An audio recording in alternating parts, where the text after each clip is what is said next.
Hello दोस्तों, एपीएसएस study centre में आपका स्वागत है। आज हम आपको ग्रुप डी, बैंक, एसएससी का क्रैश कोर्स कराने वाले हैं जो फिजिक्स से लिया गया है। तो फिजिक्स के लेसन प्रकाश के परिवर्तन एवं अपवर्तन का आज दूसरा क्लास है और लास्ट क्लास भी है। इसके बाद हम अगला नया क्लास स्टार्ट करेंगे, दूसरा लेसन स्टार्ट करेंगे।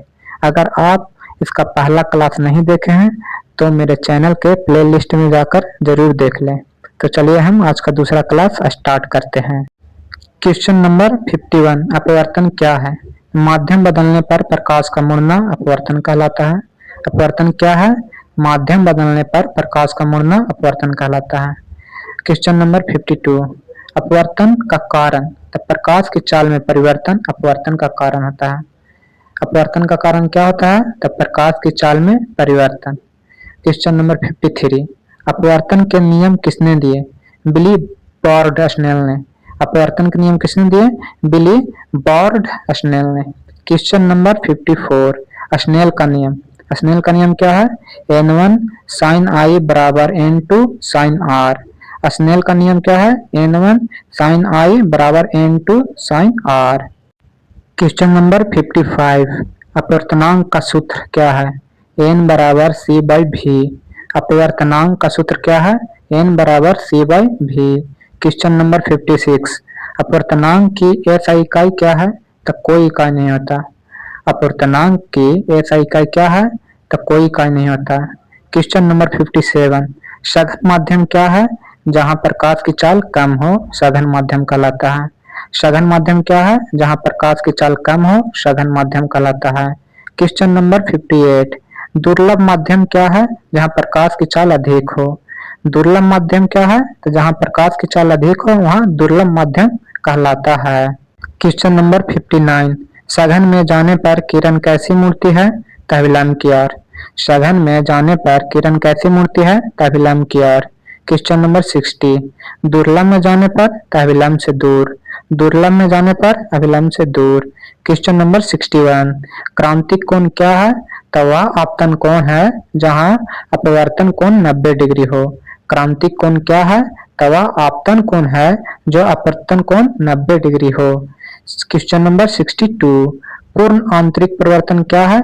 जब प्रकाश पूरी तरह से वापस लौट आए। क्वेश्चन नंबर 62 में क्या है? तो पूर्ण आंतरिक परिवर्तन क्या है? जब प्रकाश पूरी तरह से वापस लौट आए तो उसे पूर्ण आंतरिक परिवर्तन कहते हैं। क्वेश्चन नंबर 63, पूर्ण आंतरिक परिवर्तन की शर्त। तो सघन से दुर्लभ माध्यम में। पूर्ण आंतरिक परिवर्तन की शर्त क्या है? तो सघन से दुर्लभ माध्यम में। क्वेश्चन नंबर 64, प्रिज्म क्या है? तो पारदर्शी कांच का त्रिकोणीय पिंड है। प्रिज्म क्या है? तो पारदर्शी कांच का त्रिकोणीय पिंड है। क्वेश्चन नंबर 65, लेंस कितने प्रकार के होते हैं? लेंस कितने प्रकार के होते हैं? दो प्रकार के होते हैं। कौन कौन? उत्तल और अवतल। लेंस कितने प्रकार के होते हैं? दो प्रकार के होते हैं, उत्तल और अवतल। क्वेश्चन नंबर 66, उत्तल लेंस क्या करता है? तो प्रकाश को अभिसरित करता है। उत्तल लेंस क्या करता है? तो प्रकाश को अभिसरित करता है। क्वेश्चन नंबर 67, अवतल लेंस क्या करता है? तो प्रकाश को अपसारित करता है। अवतल लेंस क्या करता है? तो प्रकाश को अपसारित करता है, जबकि उत्तल लेंस क्या करता है? तो अभिसारित करता है। अवतल न अपसारित, उत्तल न अभिसारित। क्वेश्चन नंबर 68, लेंस सूत्र 1/f बराबर 1/v माइनस 1/u। लेंस सूत्र क्या है? तो 1/f बराबर 1/v minus 1/u। Question number 69, आवर्धन लेंस में सूत्र बताइए। तो m बराबर v बटा u।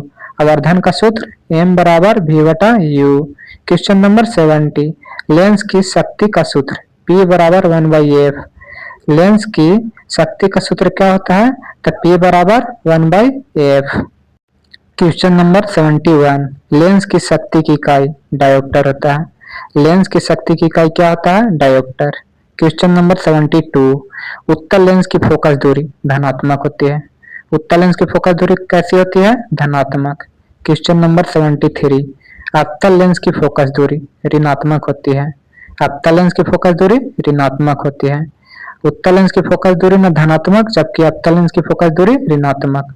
क्वेश्चन नंबर 74, उत्तल लेंस कहाँ उपयोग होता है? तो आवर्धक कांच में। उत्तल लेंस कहाँ उपयोग होता है? तो आवर्धक कांच में होता है इसका उपयोग। क्वेश्चन नंबर 75, अवतल लेंस कहाँ उपयोग होता है? निकट दृष्टि दोष में। अवतल लेंस कहाँ उपयोग होता है? तो निकट दृष्टि दोष में। क्वेश्चन नंबर 76, निकट दृष्टि दोष क्या है? तो दूर की वस्तु स्पष्ट न दिखना। निकट दृष्टि दोष क्या है? तो दूर की वस्तु स्पष्ट न दिखना।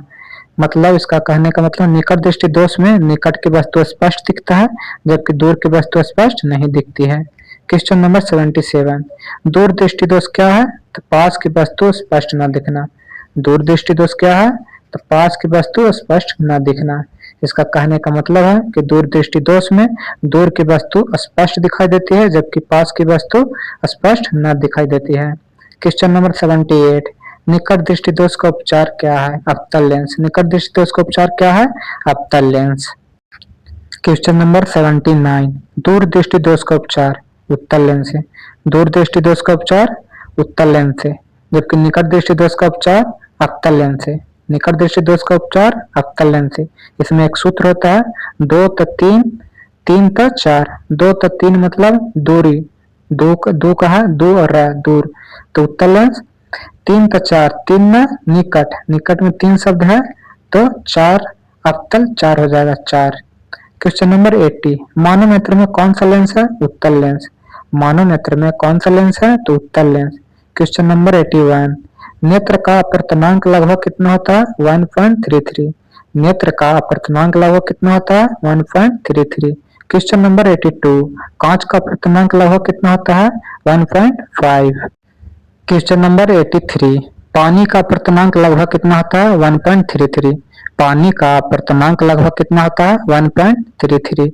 क्वेश्चन नंबर 84, हीरे का अपवर्तनांक। तो हीरे का अपवर्तनांक कितना होता है? 2.42। हीरे का अपवर्तनांक कितना होता है?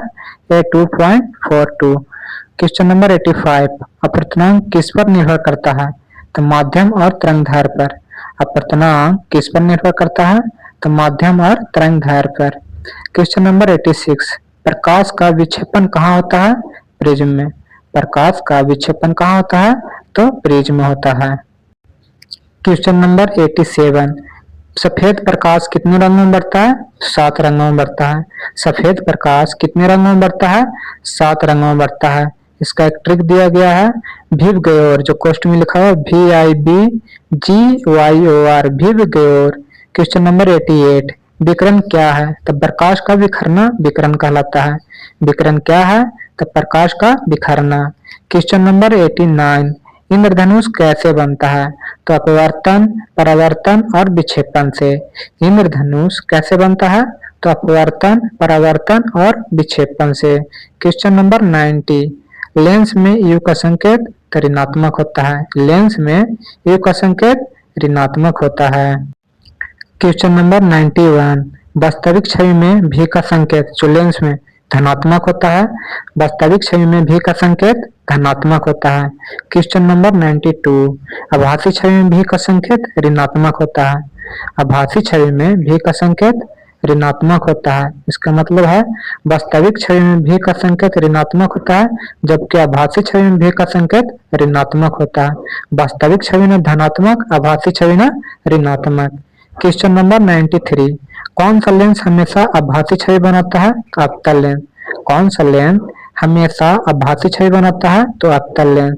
क्वेश्चन नंबर 94, उत्तल लेंस कब आभासी छवि बनाता है? जब वस्तु फोकस के अंदर हो।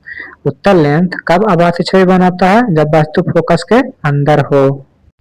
क्वेश्चन नंबर 95, फोकस पर वस्तु रखने पर छवि अनंत पर। फोकस पर वस्तु रखने पर उसका छवि कहाँ बनता है? अनंत पर।